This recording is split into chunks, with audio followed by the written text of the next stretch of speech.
welcome to Abject Deal, episode 5. But in this episode 5, we're talking about striking back against the Empire. How's that? I make too many fucking Star Wars references on this shit. I can't wait to get to episode 7 so we don't gotta bother with that anymore. Anyhow, right now, my special guest is a man who's a singer of a band called World War IX. It's a very funny and entertaining band. He also is a stand-up comedy. What we're talking about today is no laughing matter. Let me introduce Phil Lenz. How you doing, Phil? Good. How you doing, everybody? We're talking about what's going on right down the road here. I can't get near it. There's traffic and whatnot. Shouldn't have driven, but hey, I'm here to talk to this guy about what's going on. Occupy Wall Street. You've been down there, Phil. What's happening? Oh, it's nuts. It's awesome. There's free food if you're hungry, free clothes if you're cold, there's a place to sleep, anything you need, band-aids, medical, first aid stuff, they got it all going on down there. All you have to do is show up. That's it. You can make a clever sign if you like, or not. You just hang out and be a part of what's happening. When was the first time you went down there? It was day number 3, September 19th, I think it was. It's the first time that I found out about it. And I went down there to check it out. It was a great thing.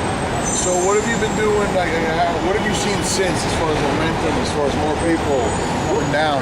It really picked up after I was proudly a part of the mass arrest on the Brooklyn Bridge, just a few blocks away. When the police led 700 people onto the bridge and arrested every single one of us. I got a desk appearance ticket for obstructing traffic, failure to disperse, and disorderly conduct. But since that time, that's when the media started paying attention, and that's when it really blew up. That's when you see, after that, thousands of people marching up and down the street. And our good friend Larry left. He's been there almost every single day since. I can see that. Larry's even giving haircuts to people down there. Yo, so you answered my question for me. Okay, the media has one side of it. NYPD is telling one side of the story. You were there. What really happened on the bridge? Did they tell you it was okay to go on? No, absolutely not. And they didn't tell us it wasn't okay either. When we were first walking along the path, now mind you, the whole time on the way, next to the sidewalk, this close to the curb, there were cops on mopeds, Vespas, whatever they had, making sure that nobody got into the street. It was very orderly, it was very controlled, and everybody was very cool. Passing the foot of the bridge, before you get to the footpath, there were about 5 or 6 cops blocking the street. So it's already blocked at that point. Then as people were going up the footpath, they couldn't get out fast enough. So people were getting clogged. There were more and more and more people at the foot of the bridge.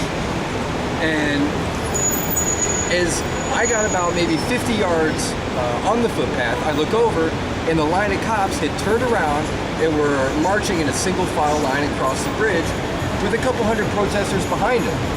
So when they caught up to us, we figured, what the fuck? They're letting us march on the bridge now. So people started jumping over the gate onto the bridge, and it was just a mass of people. It was such a good feeling because we thought the cops were with us at that point. We thought they were escorting us across the bridge to make sure nobody got hurt. Now, that would make sense. Yeah, that would make sense. But that's not what happened. We got about halfway across, and there was a line of fucking cops. And then some people tried to turn around. And then there was all of a sudden another line of fucking cops. And the longer we waited, the more cops there were. And then the buses started showing up, and then they brought out the orange net and surrounded everybody with it. And one at a time, they were pulling people out, arresting them, one at a time. I saw that. I saw the video. There's a video of that actually Uptown Al uploaded. I saw Larry getting arrested on that, along with other people I knew. So they actually led you into being arrested. Yeah. It seems to be common practice nowadays. Right. So then, I was there with my girlfriend, now fiance. Congratulations, by the way. You got engaged down there. So hopefully you can tell your kids you were part of history when you got engaged. Goddamn right. So as they were arresting people, there was a little bit of room to maneuver. So I grabbed my girlfriend and my buddy, decided, you know what? Let's have a cigarette first, and then go get arrested. And that's what we did. What do you think of the term liberal media? I think it's all bullshit. I think liberal, conservative, it's two heads of the same dragon.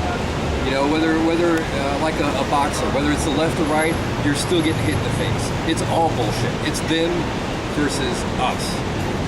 In reality, us, unless you're a billionaire, shouldn't be so divisive. What do you think about, there's more people, even There's even a coalition of rabbis and priests that have joined in there. Sure. Yeah, so that, how about that? I think it's great. I think the strength of this movement is that everybody's invited, everybody can get along. It doesn't matter your denomination, it doesn't matter your political affiliation, it doesn't matter your beliefs. If you're pissed about what's happening right now, then you're welcome to come down and have your voice be heard. And that's where the strength is in that movement. It's all inclusive. There's nobody that's getting turned away. What do you say, like somebody who doesn't live in New York, or somebody who doesn't live down here, or has a schedule where they can't be here so often, but they want to contribute? Like I've been reposting all the footage because, like I said, the term liberal media to me is a fucking myth because they didn't acknowledge this until recently, and certainly not in a positive note.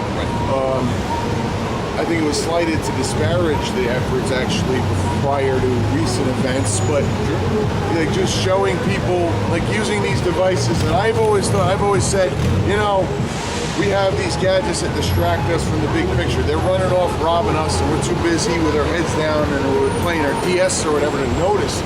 But actually, we're using this technology against them now. Because we're showing everybody what's going on, whether the media wants to cover it or not.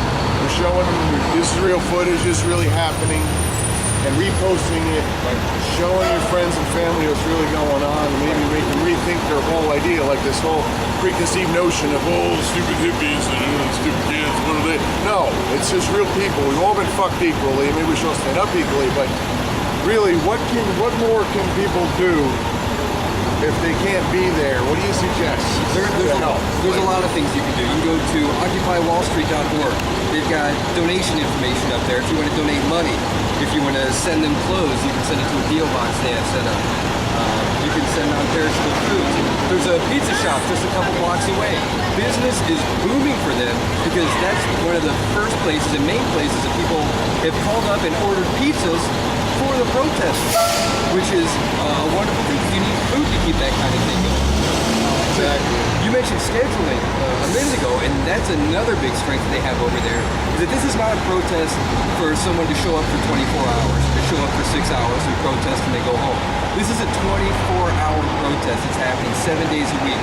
You can go any time of the day, any time of the night, and there will be people there, I guarantee you, that are willing to talk to you, that are willing to protest with you, and that are willing to give you a common shoulder to get through the shit that everybody's going through right now.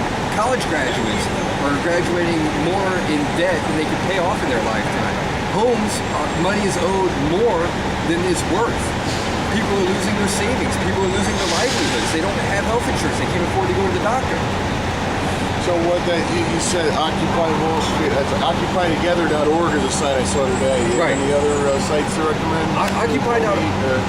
Occupy.org is great because that's a hub where if you're not in the New York City area and you want to know physically what you can do to help, you go there and you find the closest Occupy happening to you and you go down there and join it. If one's not happening near you, they give you the steps you can do to start it and good places to start it. So the information and the tools are out there. People just need to get physically involved and take that first step. I think Occupy Yonkers should be on the horizon. You know, Yonkers, a city of hills where nothing's on the level. It's been said for years. I think we ought to start that. What do you think, Sean? I agree. Well, you know what, Phil, thanks a lot for taking the time today. My fucking pleasure. By the way, you mentioned Larry. Larry left. He's doing a show October 22nd. His band, Strap Hangers, and a lot of others at a place called Gussie's. World War IX? World War IX. Phil's band is on it. It's a benefit for Occupy Wall Street to help feed and clothe and educate and everything else, to help organizations help all these people and keep this going. And a week prior to that, the 15th, this Saturday, my band Abject is playing along with On the Offense, Kohava, and Yo Skunt. I'm just saying. Next 2 weeks, everybody go to Gussie's. And the second week, the 22nd, is a hell of a cause. So again, everybody, if you can be here, if there's nothing stopping you, then go ahead. If you're scheduled for events like me, I mean, hell, like many Americans, I'm having a hard time getting by. I had to take hours off work today to be here. That's gonna hurt on the next check, but it was definitely worth it. And it was very informative and very helpful. Thanks again, Phil. Yeah, man. Thank you. Keep it peaceful, guys. Indeed. That's absolutely right. Don't let the cops push us into any violent acts.